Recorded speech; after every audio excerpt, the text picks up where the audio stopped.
Watch the bottom line. أعوذ بالله من الشیطان الرجیم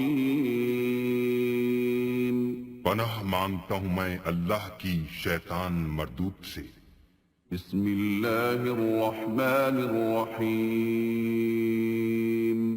شروع اللہ کے نام سے جو بڑا مہربان نہایت رحم والا ہے۔ دا باٹم لائن کے ناظرین کرام السلام علیکم۔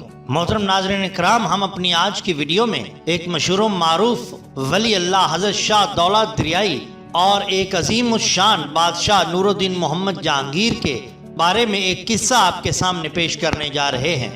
ناظرین کرام، ہندوستان میں مسلمان تو مسلمان، مخالفین اسلام بھی اس حقیقت کو تسلیم کرتے ہیں کہ برصغیر میں فروغ اسلام کا مشن اکابر اولیاء کی کوششوں سے ہی پاراور ہوا۔ ان بزرگوں کی کوشش کے بغیر اسلام کو اس وسیع خطہ کے کونے کونے میں پہنچانا نہایت ہی مشکل ہوتا۔ وہ اکابر اولیاء اللہ میں جنہوں نے اپنی زندگیاں اسلام کی تبلیغ اور انسانیت کی خدمت کے لیے وقف کر دیں، حضرت کبیر الدین شاہ دولت دریائی گنج بخش رحمۃ اللہ علیہ کو ایک خاص مقام حاصل ہے۔ آپ کا سلسلہ نسب سلطان بہلول لودھی رحمۃ اللہ علیہ طریقت حضرت شیخ بہاؤالدین زکریا ملتانی قدس سرہ العزیز سے جا ملتا ہے۔ سلسلہ سہروردیہ کے علاوہ آپ نے مشائخ پشت سے بھی فیضان باطنی حاصل کیا۔ خانقاہی نظام کو جاننے والا یا اس میں دلچسپی رکھنے والا کوئی بھی شخص آج حضرت شاہ دولت دریائی کے نام سے نا آشنا نہیں۔ ان کے مریدین دنیا کے کونے کونے میں موجود ہیں۔ حضرت شاہ دولت دریائی شہنشاہ اکبر کے زمانہ میں پیدا ہوئے تھے۔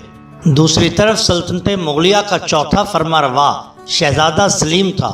وہ شہنشاہ جلال الدین محمد اکبر کا سب سے بڑا بیٹا تھا جو سن 1559 میں پیدا ہوا۔ شیخ سلیم چشتی سے عقیدت کے باعث اکبر بادشاہ نے اس کا نام محمد سلیم رکھا اور اسے پیار سے شیخو بابا کہتا تھا، چنانچہ شیخو پورا اسی کے نام سے موسوم ہے۔ وقت گزرنے کے ساتھ ساتھ شہزادہ سلیم جسمانی طور پہ مضبوط بلکہ ایک عالم فاضل آدمی بھی بن گیا۔ وہ شاعر ہونے کے ساتھ ساتھ علم تاریخ، علم سوانح نگاری، علم جغرافیہ اور علم حیات میں بہت دسترت رکھتا تھا۔ سن 1605 میں شہزادہ سلیم تخت نشین ہوا اور نور الدین جہانگیر کا لقب اختیار کیا۔ جہانگیر نے بڑے بڑے کارنامے بطور حکمران سر انجام دیے۔ ان کے علاوہ تذکرہ جہانگیری کی تصنیف بھی اس نے کی، جو کہ مغل بادشاہوں کی تاریخ کا ایک نادر نمونہ ہے۔ شہنشاہ جہانگیر تقریباً 22 برس تک برسر اقتدار رہا۔ تو ناظرین کرام، قصہ کچھ یوں ہے کہ تذکروں میں حضرت شاہ دولت دریائی کی نور الدین جہانگیر سے ملاقات کا ایک قصہ درج ہے کہ جس وقت حضرت شاہ دولت نے گجرات میں مستقل امامت اختیار کر لی، انہوں نے کچھ پالتو جانور بھی سرائے میں پال رکھے تھے۔ ان میں چند ہرن بھی تھے۔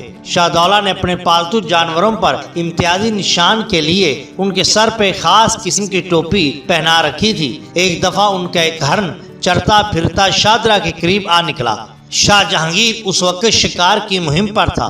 اس نے اس ہرن کو پکڑ لیا اور درباریوں سے اس خاص قسم کی ٹوپی کے بارے میں دریافت کیا تو درباریوں نے بتایا کہ یہ حضرت شاہ دولت رحمۃ اللہ علیہ کا ہرن ہے اور حضرت شاہ دولت کی بہت ہی تعریف اور ستائش بیان کی۔ شہنشاہ حضرت شاہ دولت کی کرامات سن کر بے حد متاثر ہوا اور فوراً کاسد گجرات بھیجا اور دربار میں تشریف لانے کی دعوت دی۔ حضرت شاہ دولت رحمۃ اللہ علیہ جہانگیر کی دعوت پر دربار میں تشریف لائے، ان کو اپنے ساتھ تخت پر بٹھایا اور خوب شاہانہ انداز کی خاطر مدارت کی۔ بادشاہ بصیرت سے ان کی بزرگانہ عظمت کو تاڑ گیا کہ یہ شخص جب چاہے میرے خلاف بغاوت کر سکتا ہے، کیونکہ پنجاب کے لوگوں کے دل اس کی عظمت میں گرفتار ہیں۔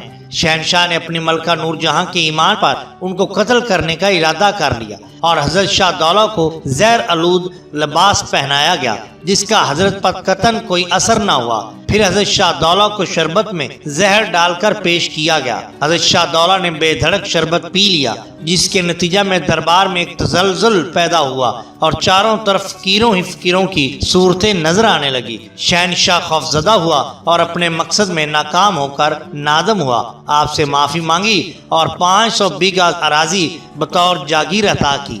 حضرت شاہ دولت رحمۃ اللہ علیہ نے یہ جاگیر قبول نہ فرمائی۔ پھر شہنشاہ نے 25,000 اشرفیاں بطور نذرانہ پیش کی۔ آپ نے وہ درویشوں میں تقسیم کر دیں اور گجرات واپس چلے آئے۔ شہنشاہ اس کے بعد آپ کا بہت ہی متقد رہا، آپ سے معافی مانگی، آپ کے قدموں میں گرا اور تمام عمر آپ کی عزت و تکریم کرتا رہا۔ محترم ناظرین، اگر آپ کو ہماری یہ ویڈیو پسند آئی ہو تو لائک کیجئے، سبسکرائب کیجئے ہمارے چینل دی باٹم لائن کو، تاکہ ہم آپ کے لیے اور بھی بہترین ویڈیوز لا سکیں۔ اپنے دوستوں کا، گرد و نواح کے لوگوں کا بہت خیال رکھیے۔ اللہ اور اللہ کے رسول صلی اللہ علیہ وسلم سے بے حد محبت کیجئے۔ آپ کا بہت شکریہ۔ اللہ حافظ۔